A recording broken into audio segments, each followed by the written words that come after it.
Fala pessoal, tudo bem com vocês, gente? Tudo certo? Bom, passando para atualizar informações do Internacional. E nesse vídeo quero falar sobre mercado de transferências. Afinal, um atacante entra na mira do Inter? É informação que vem da imprensa argentina.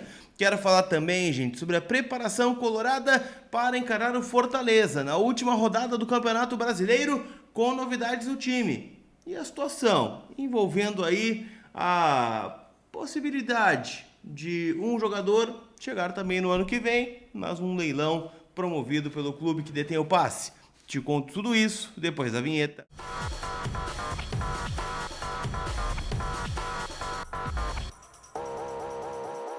Tudo bem, gente? Vamos trocar uma ideia então, afinal, né? Sabadão, véspera aí da última rodada do Campeonato Brasileiro, a temporada 24 se despedindo. Enfim, né, um ano de altos e baixos aí para o Internacional. Terminamos, né, na fase de grupos da Libertadores, mas isso é para outra hora. Vamos falar sobre o que vem aí em 2025, em nome da Zapay, que tá já pensando no IPVA 2025. Já parou para pensar sobre isso? A Zapay já, e por isso ela lançou a calculadora IPVA 2025, que está disponível aqui na descrição do vídeo, tá? Para você descobrir o valor estimado que terá de pagar, né, para rodar tranquilo aí com o teu carro. Calcula agora em calculadoraipva.com e evite surpresas. E claro, se tem alguma pendência ainda em relação a este ano, você pode quitar lá no aplicativo da Zapay de forma parcelada no cartão de crédito e ainda tem o cupom COLAR20 que te dá 20% de desconto nas taxas do parcelamento. Baixa agora o app que está disponível na descrição aqui do vídeo.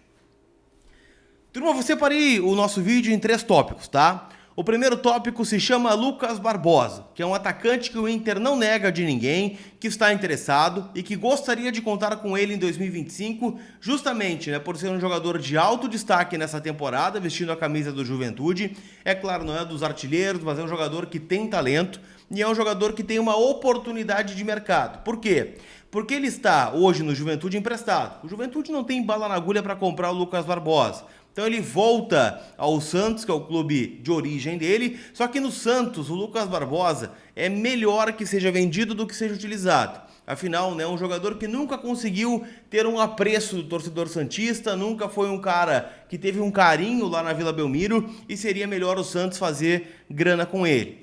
Só que assim, o Santos, neste momento, até ouvi o termo, tá? Tá deslumbrado com a volta para a Série A do Campeonato Brasileiro. Até porque tem vários jogadores que se destacaram neste ano e que pertencem ao Santos. Posso estar aqui, um cara do outro lado, o Soteldo. É um cara que está na mira do Corinthians, por exemplo, e que o Grêmio dificilmente vai conseguir comprar. Então aí tem muitos milhões em jogo. E o Santos definiu a bagatela de 20 milhões de reais pelo Lucas Barbosa. Talvez seja um valor ok, tá? Porque a gente está falando de um atacante de 23 anos, daqui a pouco tem um destaque aqui no Internacional, o Inter vende por muito mais que 20 milhões. Só que é um valor alto, né? Por um jogador que, teoricamente, ainda não é. É uma promessa de ser com um bom Brasileirão nessa temporada. Então o Inter avalia, tá? Uma investida nesse jogador, pode ser, né, que avance. O Roger quer muito, aliás, já fiquei sabendo que o Roger entrou em contato com pessoas do Juventude para tentar, né, seduzir o jogador lá no ambiente de ficar no Rio Grande do Sul, voltar a trabalhar com o Roger Machado e ele descartar, por exemplo, algumas propostas do futebol do exterior, em especial da Coreia do Sul, que é um mercado que gostaria muito de contar com ele. Então assim, Lucas Barbosa é um nome, 20 milhões de reais é o que pede o Santos por esse jogador. Nosso segundo tema aqui neste vídeo é o seguinte: é um jogador que, segundo a imprensa estrangeira, está na mira do Internacional. Aqui vai, né, uma questão envolvendo o departamento de captação do clube, porque eu estou falando de Johan Carboneiro, jogador, né, colombiano de 25 anos de idade. Jogador, né, formado pelo Once Caldas da Colômbia, foi vendido ao Gimnasia da Argentina e está no Racing desde 2022. O Racing, inclusive, atual campeão da Copa Sul-Americana. Ele esteve, né, em campo em muito mais jogos aí do Campeonato Argentino do que propriamente, né, na decisão da Sul-Americana contra o Cruzeiro, onde o Racing venceu por 3-1, ele não esteve em campo. Ele é um jogador, gente, que joga como ponta, tanto pelo lado esquerdo, que é a preferência, como pelo lado direito. Ele é destro, né? Então geralmente joga na esquerda para cortar para o meio e finalizar. Jogador, né, de 25 anos, colombiano, que nesta temporada atual pelo Racing tem 35 jogos, 5 gols e 2 assistências. É um jogador que tenta, né, uma retomada na carreira, justamente, né, tentando retomar os bons momentos. Como titular dessa equipe do Racing foram 16 jogos. Entrou muito mais vezes durante o segundo tempo do que propriamente foi um titular habitual. O Inter tentaria, ou está tentando, na informação do colega Uriel Jugic, um empréstimo com opção de compra, né? Então não teria muito custo, né, para ter o Carboneiro nessa situação. O Inter está procurando extremas, justamente, né, pela forma do Roger jogar. Hoje tem o Wesley, tem o Wanderson, a gente sabe que o Wesley vem sendo bastante assediado por clubes do exterior. Tem o Gustavo Prado, que já tem uma outra característica, o próprio Bruno Tabata, então precisa de mais jogadores com característica para manter, né, o ano colorado e até prevendo possíveis saídas. Então, Johan Carboneiro, colombiano, 25 anos, ponteiro, o Inter está buscando a contratação deste jogador. Eu confesso que não conheço ele, tá? Estou buscando referências a partir de agora, mas, né, o departamento de scout trabalhando. Ontem eu trouxe informação aqui do William Rocha, zagueiro brasileiro que nunca jogou no Brasil, que está no CSKA, né, se destacando por lá. E o CSKA, querendo ou não, é um clube grande do futebol russo, né, que está fora das competições continentais aí há bastante tempo,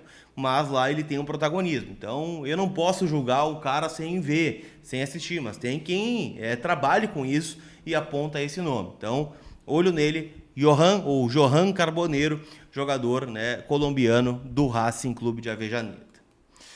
Para a gente fechar, enquanto isso, né, tem rodada do Brasileirão. Última rodada neste domingo, 4 da tarde, ali na Castelão, lá em Fortaleza. O Inter entrando em campo contra a equipe local, numa partida que vale 2.300.000 reais.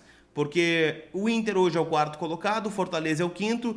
O Inter, se ganhar, termina em quarto, não consegue mais ultrapassar o Flamengo, que é o terceiro. Se empatar, termina em quarto. E se perder, termina em quinto, porque não pode ser ultrapassado pelo São Paulo, que é o sexto colocado. E a diferença entre o quarto e o quinto em premiação de televisão é de 2.300.000 reais. O campeão não, né?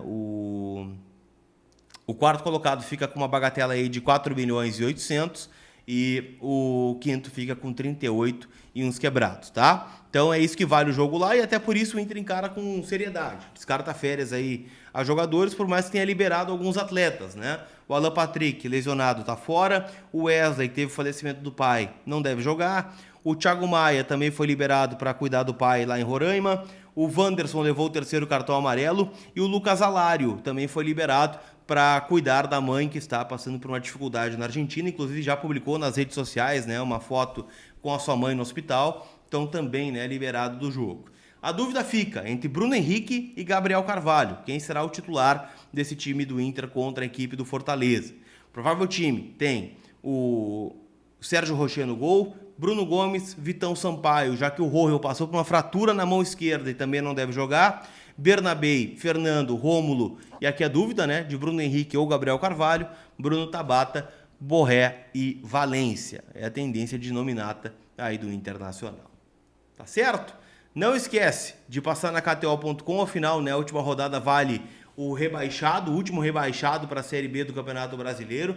Red Bull Bragantino, Fluminense, Atlético Paranaense e Atlético Mineiro são os cotados aí. Eu já disse, eu acho que cai o Fluminense porque o Fluminense perde para o Palmeiras, o Atlético Paranaense empata com o Atlético Mineiro e o Bragantino vence seu jogo contra os jovens da base do Criciúma. Tá certo? Aquele abraço, a gente se vê. Fui!